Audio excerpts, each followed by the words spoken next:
بصوا، المادة اللي هما بيحطوها دي من احسن المواد اللي ممكن تتحط في اي حاجة ازاز. لما نيجي ننقل اي حاجة فيها ازاز، الازاز بيبقى معرض ان هو يتكسر. المادة دي تحفة جدا. بص زي ما انتوا شايفين كده هما بيحطوها وبس، يعني هو بس بيحط كمية بسيطة منها ومع الضغط تقريبا بتفرش. زي ما انتوا شايفين كده دي بتحمي اي حاجة ازاز احنا بننقلها.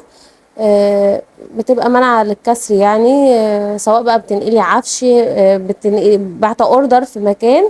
فدي حلوة جدا الناس اللي بتبيع اونلاين.